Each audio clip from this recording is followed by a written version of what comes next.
వెళ్ళాను అన్నాడు. అప్పుడు బేతాళ రాజు గారు కట్టుకట్టాలంటే 3 సార్లు అయింది, ఇప్పుడు దీన్ని మళ్ళా విరగ్గొట్టాలన్నాడు.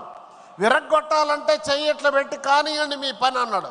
ఆయన కట్టుమని కట్టేస్తే 2 ముక్కలైంది, మళ్ళా కట్టుకట్టారు. కట్టుకట్టిన తర్వాత 4 రోజులకే మళ్ళా షూటింగ్కి బయలుదేరాడు. నిర్మాత అడిగాడు, ఏమండి ఈ చేయితో ఎలా అవుద్దని. లేదు బ్రదర్, నేను షాల్ కప్పుకుంటాను, మీరు ఒక్క చేత్తోనే ఫైటింగ్ చేస్తా. ఫైటింగ్ సీన్ చేసినటువంటి ధీరోదాత్తుడు మన అన్న ఎన్టీ రామారావు గారు. మీరు ఒక సినిమాలో చూసుంటారు. ఆ సినిమాలో ఆ విధంగా నటన చేసి పట్టుదలకి మారుపేరు. అంతేకాదు ఆయన రాజకీయాల్లోకి వచ్చాడు. ఏ టైంలో వచ్చాడు? పెద్ద ఎత్తున ఆయనకి 2వ ఇన్నింగ్స్ స్టార్ట్ అయ్యి వేటగాడు, అడవి రాముడు, నా దేశం, బొబ్బిలి పులి ఈ విధంగా జరుగుతూ పెద్ద ఎత్తున రెమ్యునరేషన్ వచ్చే రోజుల్లో సహజంగా నటులందరూ కూడా సినీ కెరీర్ అయిన తర్వాత వస్తారు. కానీ ఆయన ప్రజలు నన్ను 60 ఏళ్ళు ఆశీర్వదించారు. వారు నాకు ఇచ్చినటువంటి సేవలకి నేను వాళ్ళ రుణం తీర్చుకోవాలని చెప్పేసి రాజకీయాల్లోకి వచ్చాడు. రాజకీయాల్లోకి రావటమే తడవు. అప్పటి వరకు ప్రజల్ని ఎవరు కూడా లెక్క పెట్టలేదు, కానీ ఓటు బ్యాంకుగా పరిగణించారు. ఎన్టీ రామారావు గారు తెలుగుదేశం పిలుస్తుంది రా కదిలి రా అని ప్రజలందరికీ పిలుపిచ్చినటువంటి మహానుభావుడు.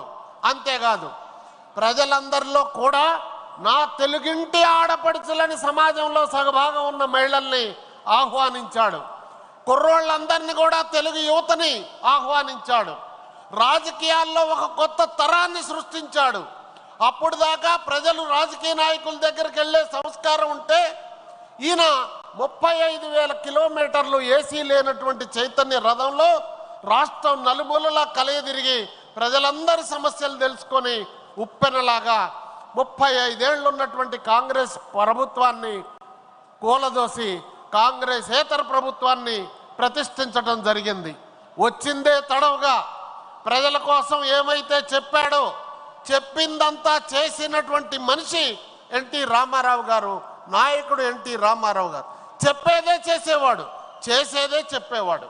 అంతేకాదు ఆ క్రమంలో ఒకసారి విలేకరులు అడిగారు, సార్ మీరు అన్ని పార్టీలకి ఢిల్లీలో హైకమాండ్ ఉంది, మరి మీరేగా హైకమాండ్ అంటే, కాదు నాకు ప్రజలే హైకమాండ్ అని చెప్పాడు. మీది మరి కమ్యూనిజం ఉంది, సోషలిజం ఉంది, క్యాపిటలిజం ఉంది, మరి మీరు వచ్చి కొత్తగా ప్రజలకు చేసేది ఏంటని అడిగారు.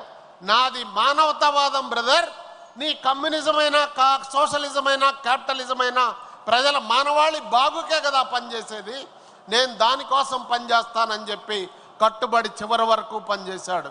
ఆయన ఆ రోజు కిలో బియ్యం 2 రూపాయలు ఇస్తే ఏమనుకున్నారు? రామారావు గారికి పాలన తెలియదన్నారు. కానీ ఈ రోజుకి ప్రపంచ దేశాలన్నీ కూడా మొట్టమొదటి సమావేశం అయితే అధినేతలందరూ ఆహార భద్రత ఫుడ్ సెక్యూరిటీ అని మాట్లాడుతుంటారు. ఆ ఫుడ్ సెక్యూరిటీ ఆహార భద్రత పేదోడికి ఇచ్చిన మహానుభావుడు, పేదోడు ఆకలి తీర్చిన మహానుభావుడు ఎన్టీ రామారావు గారు. అది ఈ రోజుకి ప్రపంచ దేశాలు అమలు చేస్తున్నాయి.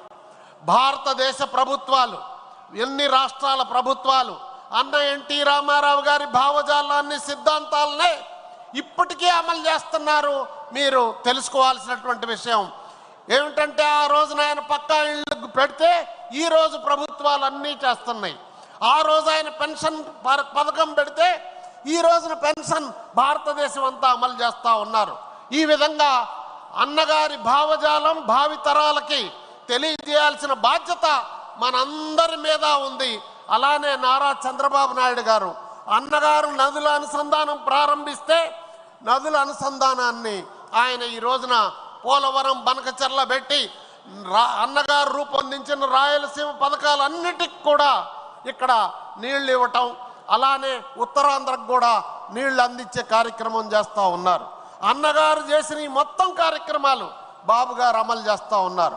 ఆ రోజు అన్నగారు ఎలా అయితే ప్రజల్లోకి వెళ్ళాడో అలానే మొన్న లోకేష్ బాబు గారు తాతకి తగ్గ మనవడుగా, తండ్రికి తగ్గ తనయుడిగా ప్రజలందరిలోనూ 3,000 కిలోమీటర్ల పైన పాదయాత్ర చేసి ఆ యాత్రలో గత రాక్షస ప్రభుత్వం మీద తిరుగుబాటు చేసి ప్రభుత్వాన్ని మట్టి కర్పించి ఈరోజు ప్రతి దినం ప్రజలకి భవిష్యత్తుకి ఏం చేయాలని ఆలోచిస్తూ ఉన్నాడు.